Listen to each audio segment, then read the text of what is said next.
Salut à tous et bienvenue. Aujourd'hui, on va décortiquer ensemble ce qui est vraiment l'ADN de n'importe quel programme informatique. Peu importe sa complexité, au fond, tout repose toujours sur trois actions fondamentales. Trois briques de base qu'on va assembler. Alors, on est parti pour plonger dans la logique de la programmation? Allons-y. Alors la toute première question qu'on doit se poser, c'est bien celle-ci.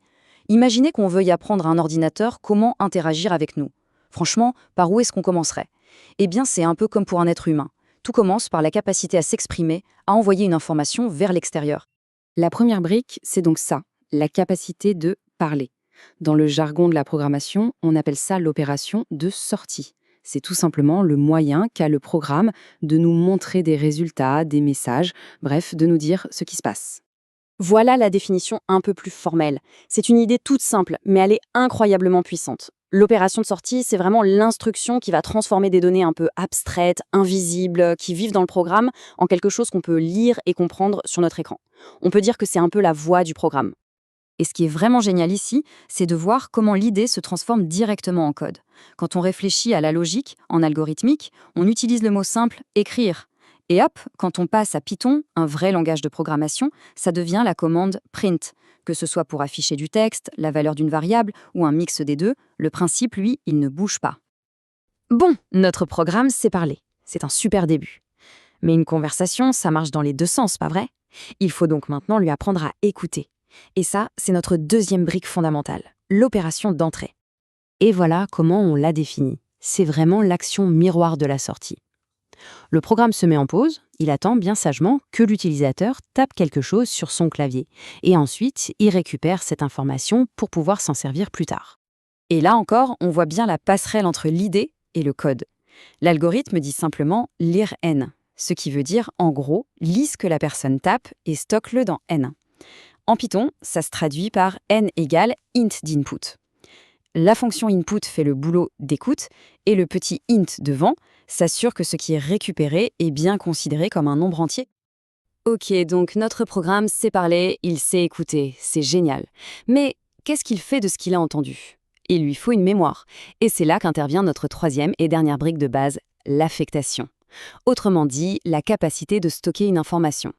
Le truc vraiment crucial à piéger ici, c'est cette petite flèche. L'affectation, c'est l'idée de prendre une valeur, ça peut être un nombre, du texte, le résultat d'un calcul, peu importe, et de la ranger dans une sorte de boîte qui porte un nom. Cette boîte, on l'appelle une variable. Et la flèche, eh bien, elle symbolise exactement ça. La valeur qui est à droite, hop, elle va dans la variable qui est à gauche. Attention, petit piège des débutants. En Python, comme dans beaucoup de langages, la belle flèche l'heure de l'algorithme est remplacée par le signe égal, égal.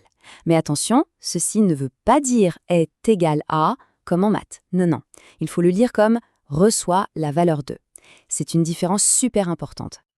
Allez, à cette théorie, on met ça en pratique. On a une petite série de 5 instructions qui ne font que des affectations. La grande question, c'est, à la fin, on a quoi comme valeur dans nos variables?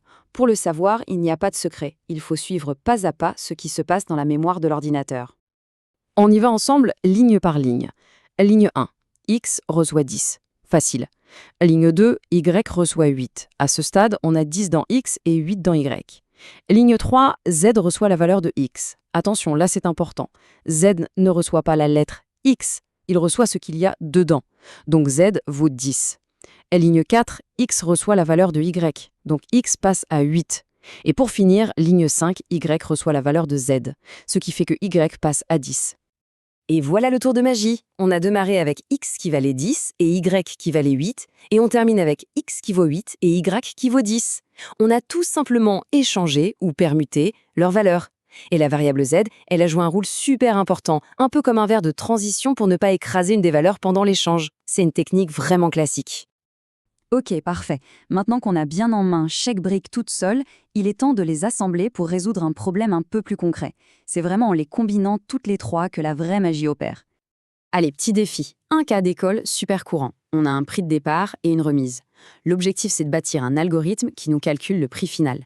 Et pour ça, on va être obligé d'utiliser nos 3 briques. L'entrée, pour connaître le prix, l'affectation, pour stocker nos valeurs et nos calculs, et la sortie, pour afficher le résultat final. Ici, le défi, c'est de remettre toutes ces instructions dans le bon ordre. Parce qu'en programmation, la logique, c'est la reine. On voit bien qu'il faut d'abord demander les infos. puis faire les calculs dans le bon ordre. On stocke le montant, on calcule la remise, et seulement après, on calcule le prix final. La fichelle du résultat, ça ne peut arriver qu'à la toute fin. L'ordre, c'est vraiment crucial. Juste avant de finir, revenons 2 secondes sur cette technique de permutation qu'on a vue tout à l'heure. Ce n'était pas juste un exercice théorique, loin de là.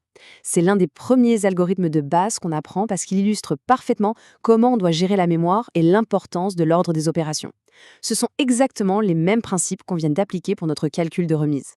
Et là, sur cette diapo, on voit super bien le lien entre les deux.